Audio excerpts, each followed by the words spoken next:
mga posibilidad ng tagumpay o kabiguan, ng ligaya o lungkot. Kaya marapat lamang na tanggapin si Jesus bilang tagapagligtas at Panginoon. At matapos yun ay panariwain ang katapatan at paglapit sa Kanya bawat araw o day by day. Ang day by day ay naglalayong umalalay sa pang-araw-araw na pamumuhay. Narito po si Kuya Ed Lapis sa mensaheng pinamagatang I Will Survive.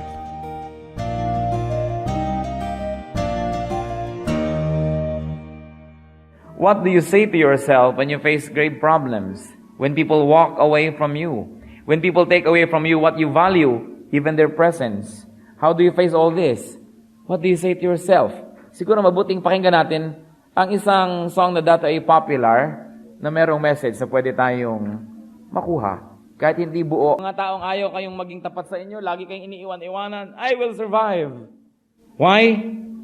Because God is on our side. Because God loves us.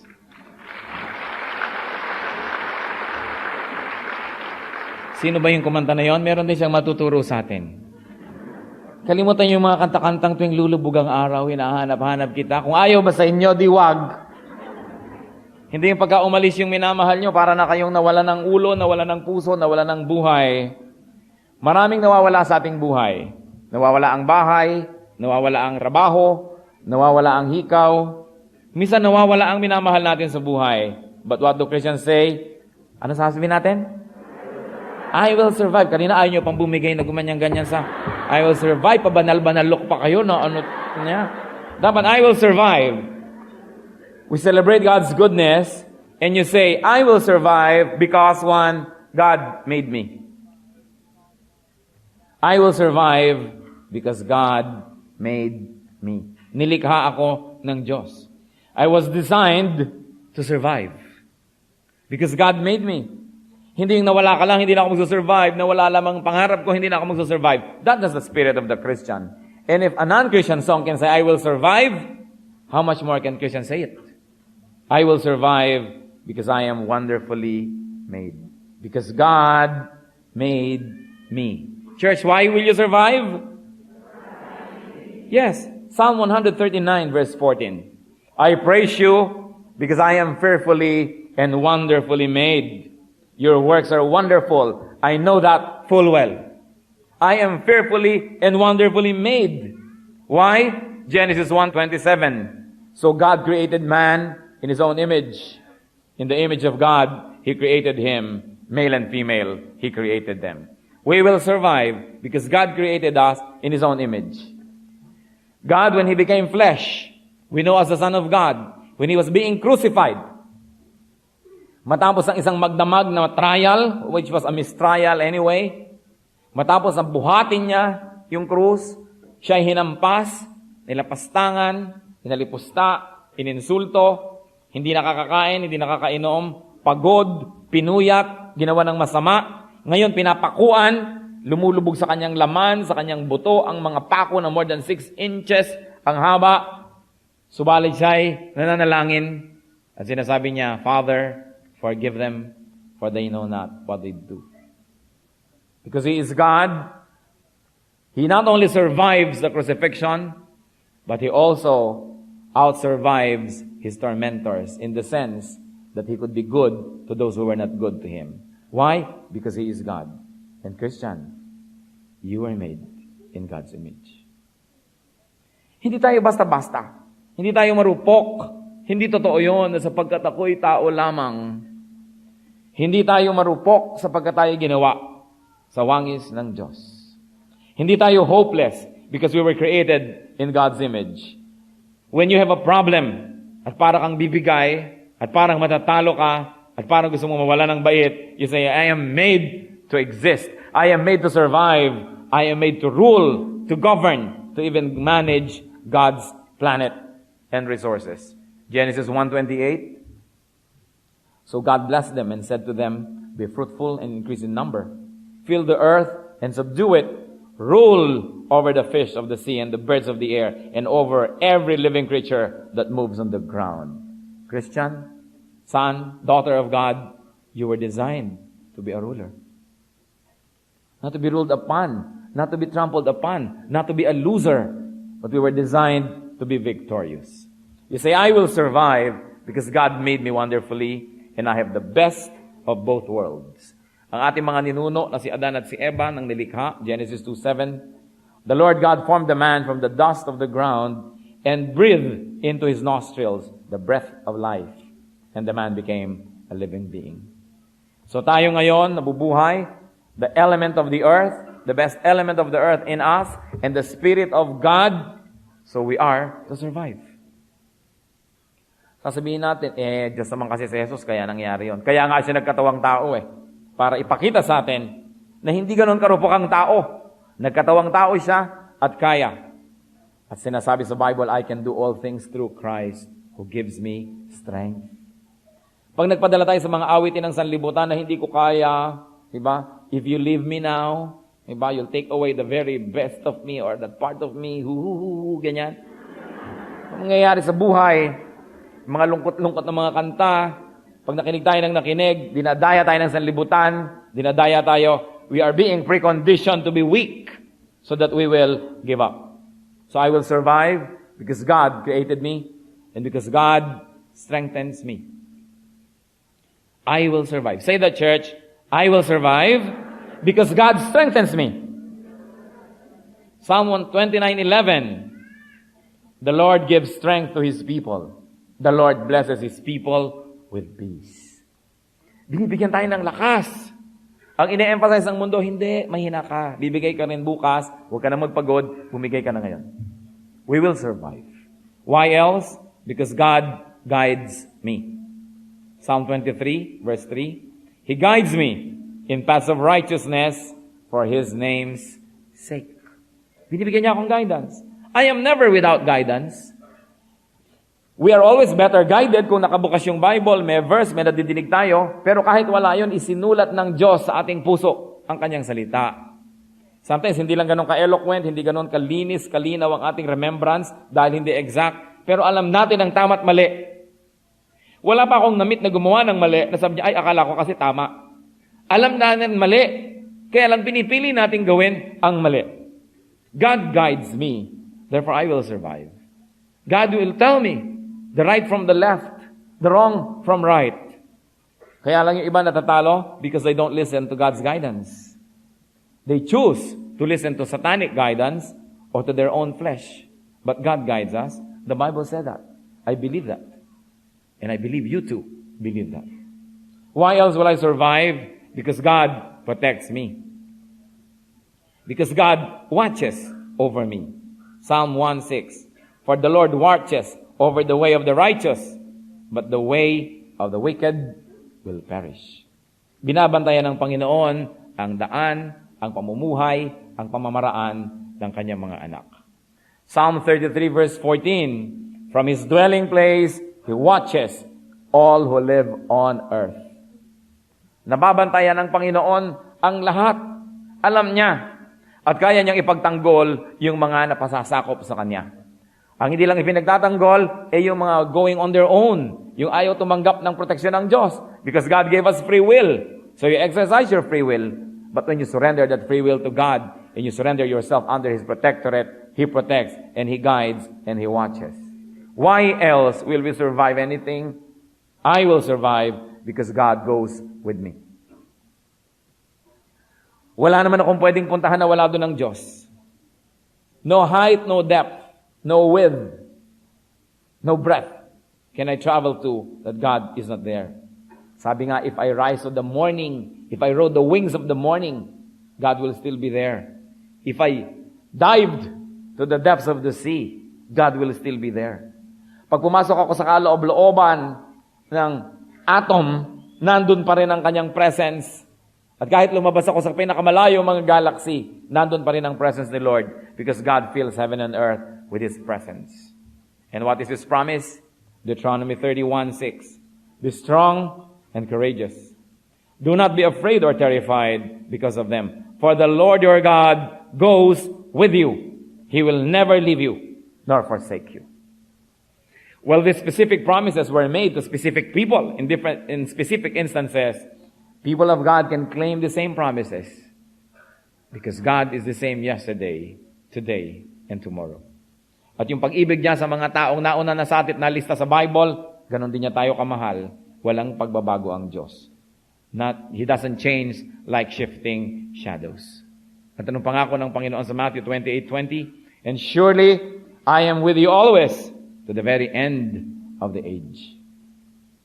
Walang lugar, walang panahon na wala doon ang Diyos. Lagi siyang nandun. Hindi totoong 3 taong walang Diyos. Laging may Diyos. Hindi lang sinusunod ng tao ang Diyos, kaya hindi nakakapangyari yung gusto ng Diyos sa tao, because God does not impose Himself on people, because He gives us free will. We run our lives, but when we want to surrender to the Lord, He is there. And He can protect us even in the most difficult situations. We are surrounded by so many stories, so many testimonies of God's miraculous dealing with people. Why else will I survive? Mga kapatid, kung meron kayo ngayon parang hinaharap na parang hindi kayo magsasurvive, parang may iniisip nyo, hindi ko yata kaya, you will survive. I will survive because God loves me. Dahil wala ko ng Diyos. Sino ba yung nagmamahal sa akin? Ang Diyos. God who made heaven and earth. The God who made gravity and is the Lord of gravity. The Lord who made all the rules of physics and trigonometry, of mathematics, chemistry, of engineering. Siya yung Diyos na makapangyarihan. Mahal niya ako. Alam niyo yung tao nagmamahal, maraming pwedeng gawin. Pero yung tao nga na hindi perfect, may kahinaan, is capable of heroism, capable of heroic acts, lalong-lalo naman yung Diyos na makapangyarihan kaysa kanino man, tapos mapagmahal pa. Paano tayo malulugi? When God, who is all-powerful and almighty, loves us. Jeremiah 31:3. The Lord appeared to us in the past, saying, I have loved you with an everlasting love. I have drawn you with loving kindness. And that kind of love continues. So I will survive, you will survive, because God loves us. Mahal niya tayo. Nalilimutan natin kung minsan yun, kaya tayo nagdududa. Kaya tayo nagkakaroon mga pangamba. And why else will I survive anything? Because God prepared a future for me. At dadali na ako sa future na yon. God prepared a future for me on earth. He has a plan for me. Sabi sa Jeremiah 29:11, For I know the plans I have for you, declares the Lord. Let's read it aloud. Plans to prosper you and not to harm you. Plans to give you hope and a future. Sabi ni Lord, alam kong plano ko para sa inyo. Kayo, may plano ba sa buhay nyo? Kumisan meron, kumisan wala. Pero sabi ni Lord, ako meron. I have a plan for you. Ang buhay mo hindi alatsamba. Hindi ko ano na lang mangyari. Meron akong definite plan for you. I know. It's not just that I have a plan, but I know that plan. I know it very well. I have a plan for you. And what is that plan? A plan to prosper you. A plan not to harm you. Plans to give you hope and a future. And then you will say, ganun pala ang plano ng Diyos sa akin. Bakit ang gulo-gulo ng buhay ko? Dahil ginugulo natin. O pinapayagan natin ang mga tao sa paligid natin, naguluhin yun. Nagugulo tuloy. Pero ang gulo ng kapwa, hindi sobrang makakaapekto sa atin kung hindi tayo pumapayag mismo na tayo rin makigulo. Binigyan kasi tayo ng free will. You can be affected by people around you only so much. But even what they do to you needs your consent. Kaya nga sinasabi, walang nang aapi kung walang nagpapaapi. So ngayon, nguk-nguk ka ng nguk-nguk, inaapi ako. Kasi nagpapaapi ka. Pumapayag ka. Di huwag ka magpaapi, walang mang-aapi. May abuso. Pumapayag tayo. Sa ating bansa, ang daming abusado. Payag kasi tayo. There's very little government service. Payag kasi tayo. Kasi nakapila ka, ang haba-haba nung ikaw na biglang lunch break. Tapos wala naman silang ibibigay ng mga numbers para pagbalik mo may kaayusan. So, pawagalingan na naman kayo pagbalik para kung sino yung mauna. Kung sinasabi nyo sa kanila, huwag kayo mag-lunch break. Mag-take turns kayo, relyebo, para lagi nakabukas yung counter. Hindi kami papayag. Di magkakaroon. Payag kasi tayo Kaya ganyan na nangyayari sa atin. Nagbubulag-bulagan tayo. sa mga kapabayaan ng ating mga government people, kaya nangyayari sa atin ang lahat ng ito. Kahit yung tulay, hindi mo na madaanan, na nagbabalance pa rin tayo, tumutulay tayo, kaya pwede na yon. Pero kung hindi ka papayag, aayusin nila yon. Payag kasi tayo. In much the same way, pumapayag tayong alipinin ni Satan. Pumapayag tayong alipinin ng bisyo. Pumapayag tayo na maging sunod-sunuran yung sarili natin sa kagustuhan ng ating laman, sa kagustuhan ng laman ng iba. So, ang gulo ng buhay natin. Pero ano bang plano ng Diyos? Sabi niya, plans to prosper you. Ba't ako mahirap? Kung may kasalanan yan, hindi yan ang plano ko para sa'yo. Alam niyo mga kapatid ko, minsan, hindi natin kasalanan na ipinanganak tayong mahirap. Pero siguro, kung binigyan kayo ng buhay na mahaba, 50, 40, 30, 70, 80 years, tapos namatay pa rin kayong mahirap, siguro meron na ka rin yung pananagutan doon. Kasi pinayagan nyo na maging mahirap na lang kayo. Lahat ng nakita kong mahirap na umasenso sila kasi hindi nila tinanggap na mahirap na lang sila. Hindi sila pumayag na mamamatay na lang silang mahirap. Meron silang ginawa, nakaahon sila. You know, even poverty takes your consent for it to happen.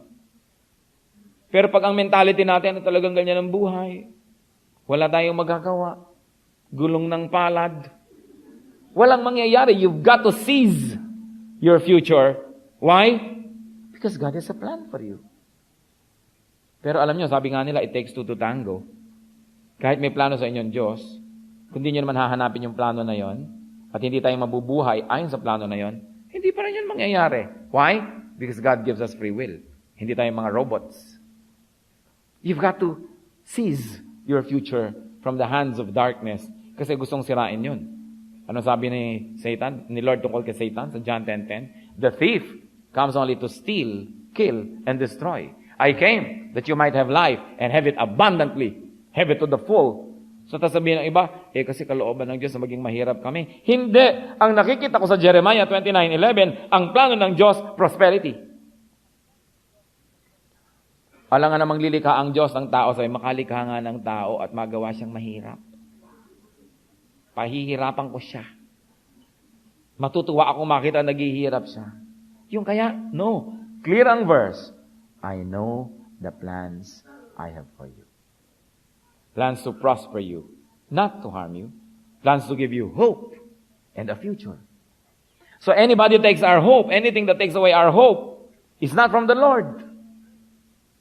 Yung mga taong nagsusunod sa atin, natanggapin na lang natin na gano'n, inaapi ka na, huwag ka nang kikibo para tahimik. Hindi yan galing sa Diyos yung kanyang mga salita. Kasi hindi naman niya gusto may naapi.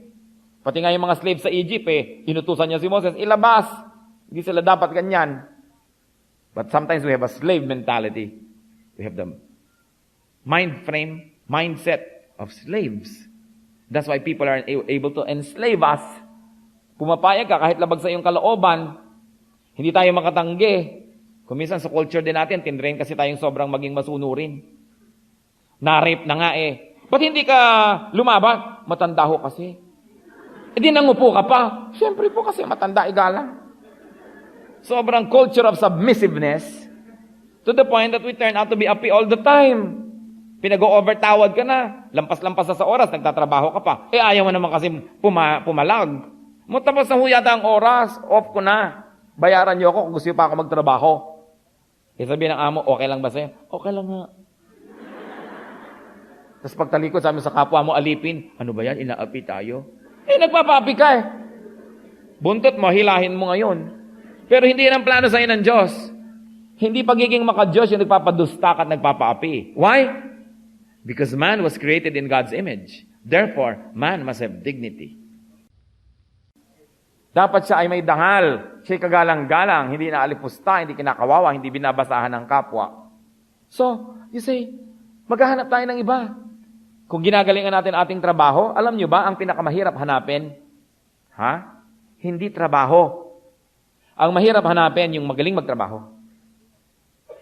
If you're looking at economy from the point of view of a worker, ang sasabihin mo, ang hirap humanap ng trabaho. But if you're looking at it from the point of view of the employer, the capitalist, ang totoo, mahirap maghanap ng magaling na manggagawa. Kaya kung magaling ka, name your price. Ang taas-taas at ang lakas ng piracy sa executive and high levels ng mga trabaho. Pinag-aagaw-agawan lahat ng magagaling. Kita niyo yung mga rival station ng TV sa atin, di ba? Pinag-aagaw-agawan din nila yung mga magagaling na talent. Ngayon, kung hindi ka magaling, talagang walang mga agaw sa'yo. Nandun ka na lang, sunod-sunuran, kaya dapat ang tao magaling. Pero pwede ba kayong magaling? Yes, because we were created in God's image. Yes, pwede tayong magaling. Because sabi ng Psalm, I am wonderfully made.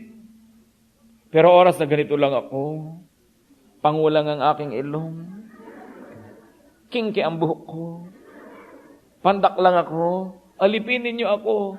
Yan ang ina-advertise natin. Kaya dapat tayong makalaya dyan.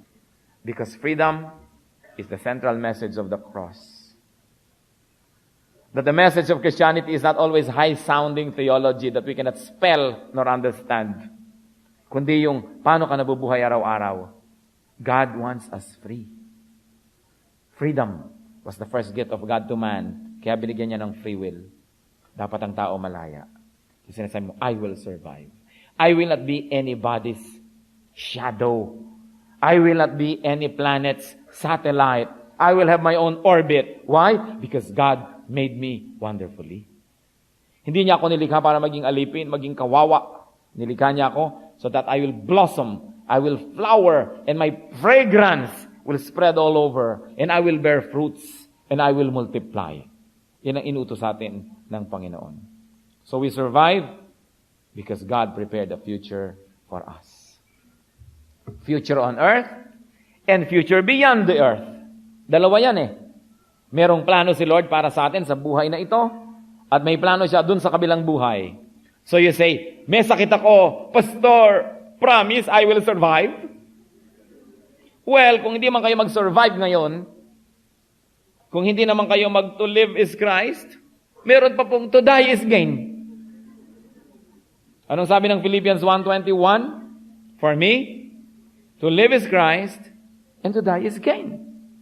Kaya ang Kristiyano, kahit saan humarap, blessing. May sakit ka, humihingi ka ng pagpapagaling, Lord, pagalingin niyo po ako. Gumaling ka, sabi mo, hallelujah, gumaling ako. Humaba pa yung buhay ko dito sa mundo. Marami pa ako makakaing milon, pakwan, etc., etc. Makakapunta pa ako sa digman para kumain ng halo-halo. Pero biglang hindi ka gumaling, sumakabilang buhay ka, praise the Lord pa rin kasi nag-umpisa ng eternal life mo. Hindi mo na pag-aaralan si Moses, kasama mo na siya. Hindi mo nahahanap-hanapin si Virgin Mary, kasama mo na. Kaya anong sabi ng Philippians 1:21? For me to live is Christ. I will live it to the fullest. In the name of Christ, I will enjoy it. But to die is gain. Kaya ang tao na nasa tama yung puso niya, alam niya yung ganong kalagayan, masasabi yung sinabi ni Paul sa Philippians 1:23. Nalitong-lito siya kung siya'y mamamatay o mabubuhay. Ano sabi ni Paul? Philippians 1:23, I am torn between the two. I desire to depart and to be with Christ, which is better by far. And yet I also like to prolong my life so I can serve you. Yan ang sabi ni Paul. Ako'y nalilito. Mamamatay ba ako? Mabubuhay ba ako? Sabi niya, actually, pareho lang blessing yan eh. Kaya nasabi niya, for me to live is Christ and to die is gain. So you will survive. Even if you don't physically survive an illness, your spirit will survive it, and you will transcend your body, and you will be with the Lord, all the better. Kaya ang Kristiyano, walang talo, walang lugi. Hindi mo sinasabing, talunan tayo, kawawa naman tayo. Yung buti pa, naging Christian sana ako pag matanda na ako. Bakit? Kasi ang dami ko pang hindi na-enjoy sa buhay. Lugi yata ako, naging Christian ako agad. Paano ka malulugi when you're already with the Lord at once? Yung iba naiinggit pa dun sa mga deathbed na lang nakakilala kay Lord. Nagawa daw lahat ang bisyo, nagawa ang lahat ng gusto. Pero hindi naman sila naka-earn ng merits in heaven. Hindi sila nakakita ng mga sinasabi na, gather up for yourselves treasures in heaven. Well, mabutit napahabol sa huling biyahe, pero hindi dapat kinakainggitan. Mabuting mas maaga pa na kay Lord na tayo.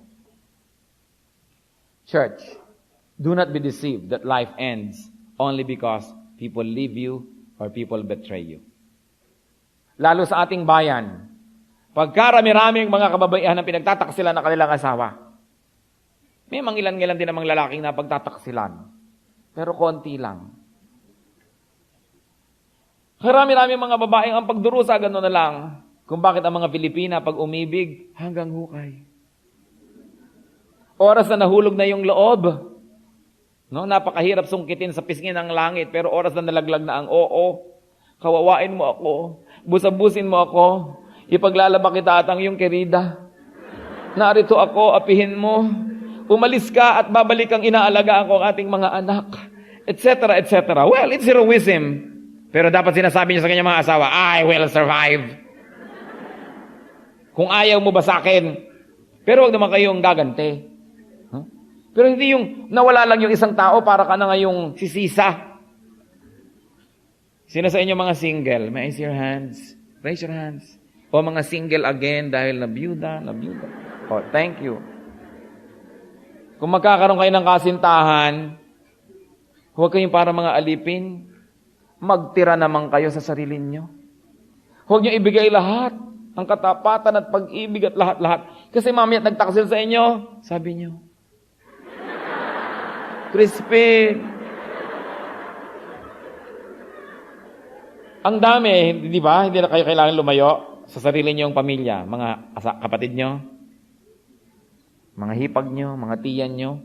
Di ba? Usap-usapan na lang yan sa lahat ng mga lamay, mga kasal. Kung paano sila pinagtataksilan ng asawa nila at kung ano-anong ginawa nila para hulihin. Don't build your life around a person. Build your life around God.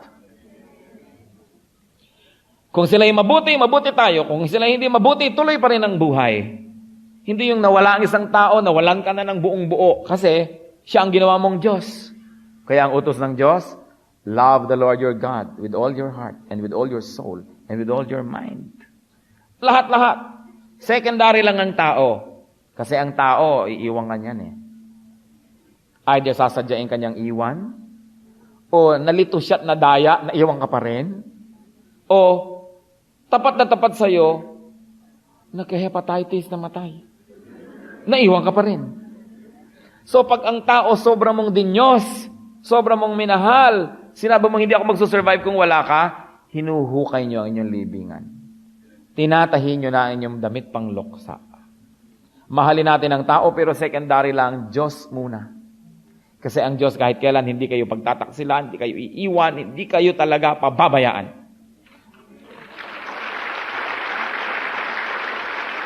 That's why love God first. Nag-struggle ako sa ibig sabihin niyan kasi kung napaka-egocentric naman yata ng Diyos, siya na lang lagi una. But then you realize, parang magulang, kung pwede mo lang sabihin sa anak mo, ako na lang mahalin mo anak, huwag na yung bigotilyo na yan. Kasi parang nakikinig-kinit ako na luluha ka ng bato. Pero hindi, lumiibig pa rin, no? Pero kung pwede lang sana, ikaw na lang mahalin ng anak mo at mahalin mo siya dahil alam mo, hindi mo siya pababayaan bilang magulang. Pero sabi sa Bible, if you parents who are sinful know how to give good gifts to your children, how much more our Father in heaven? Kaya pwede siyang gawing number 1 talaga. People come, people go, we get affected a little bit, but not too much. Because we have a center, a strong center, who is God. So don't be deceived by this world into believing that life ends, life loses its beauty only because people left you. Sasabihin mo, I will survive. Pero may idadagdag ka na doon sa kanta kanina, I will survive because, give me one reason. God made me. Matibay ako. Nilikha ako ng Diyos. Hindi ako marupok, hindi ako mahina. I will survive because, yes, because God loves me, God guides me, God is with me, I will survive. And you will survive even dreams are shattered. Even plans do not materialize. Kumisan ating mga pangarap ay parang mga mamahaling kristal na bumabagsak at humahampas sa mga matitibay na pader, nagigiba sa ilang iglap tamang. Mga pangarap na binubuo ng kaya tagal-tagal sa isang saglit na wawala. Dumaan lang ang isang sunog na wala ang itinipinundar sa buong buhay. May nangyari lang kasakitan na ubos ang inipon mo sa buong buhay, pati ang mga kung ano-ano. Maaaring mawala ang lahat ng bagay. But one thing is sure, sabi ni Lord, I will never leave you. I will never forsake you. So you say, I will survive. Nothing can separate you from the love of Jesus. Anong sabi ng Romans 8:35? Who shall separate us from the love of Christ? shall trouble or hardship, or persecution, or famine, or nakedness, or danger, or sword. And then verses 38 to 39. For I am convinced that neither death nor life, neither angels nor demons, neither the present nor the future, nor any powers, neither height nor depth, nor anything else in all creation will be able to separate us from the love of God that is in Christ Jesus our Lord. Walang makakapaghiwalay. Kaya hindi bagay sa mga Kristiyano ang nagluluksa. Malungkot lang tayong konti kasi nakakaramdam din naman tayo. Pero you are not hopeless because you have God on your side. Because of God, you will survive. If you have frustrations, minsan may frustration tayo, ba't ba ako hindi ipinanganak at naging 5'10" ang height ko? Bakit naging 10 centimeters? Bakit ba hindi matangos ang ilong ko? Bakit hindi ko ma-spell ang Mississippi at Czechoslovakia? Bakit di kami mayaman? Ba't di ako ganon? Ba't di ako ganyan? Bring your shattered dreams to the Lord. If you have broken toys, broken relationships, broken hearts, give them to the Lord. Give them to the Lord. I like us to think of things now that you like to give to the Lord. Things that frustrate you. Things that have been a source of sometimes embarrassment, of frustration, sometimes of bitterness. Mga bagay na nasa inyo na nawala pa, o bagay na kahit anong gawin nyo, hindi nyo makamit. We can bring them all to the Lord. We should give all our frustrations to the Lord. Don't only say, I will survive, but you say, I'll give them all to the Lord.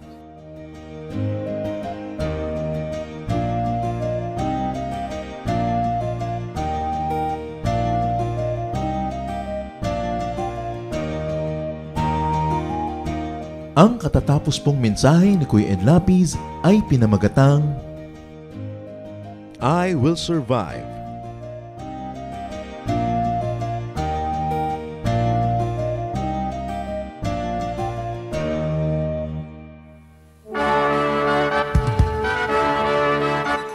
Halina't sama-samang sumamba at magdiwang sa Day by Day Jesus Celebration kasama si Kuya Ed Lapiz.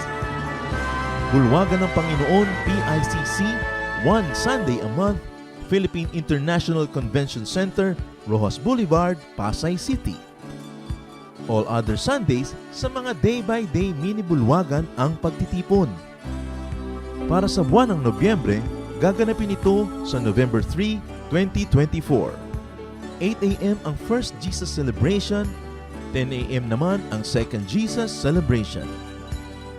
Para sa iba pang detalye, bisitahin ang ating official Facebook page, Day by Day Friends.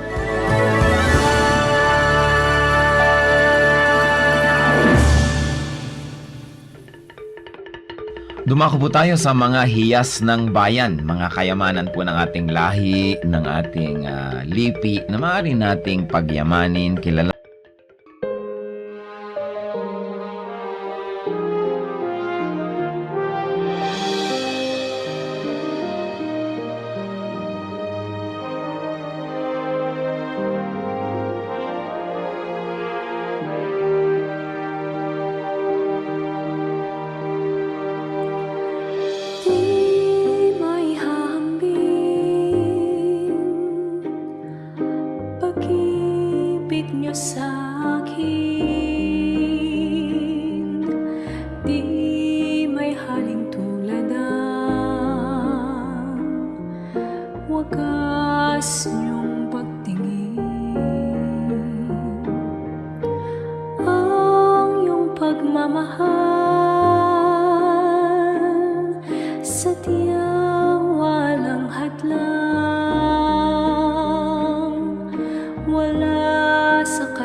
Sadyang di mapigil ang kabutihan niyo,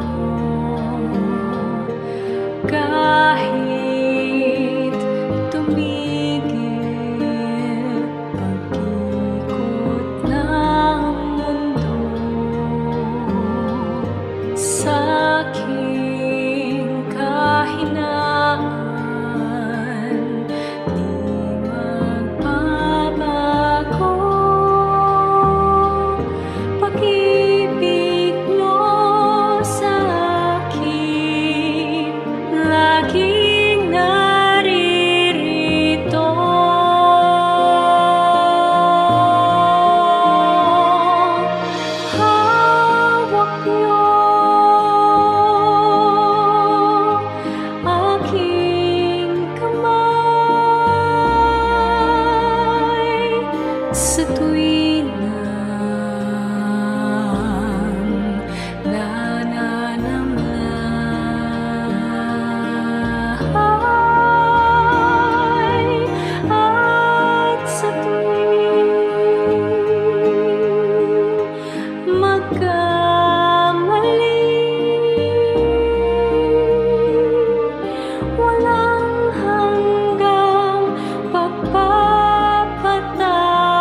siyang gawain sa inyo ay dilingin.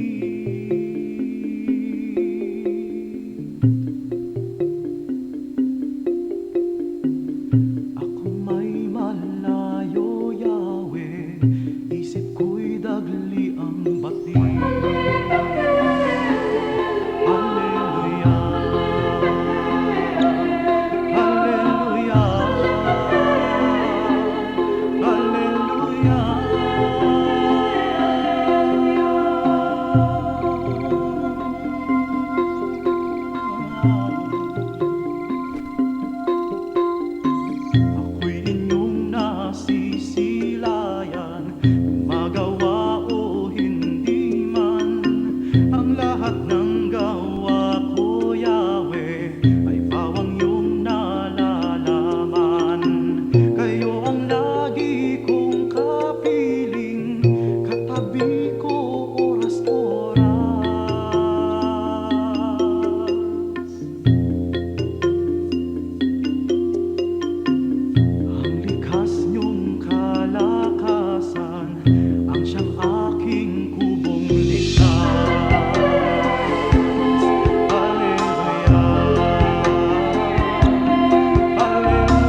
Oras na po para pansamantalang magpaalam ang programang Day by Day.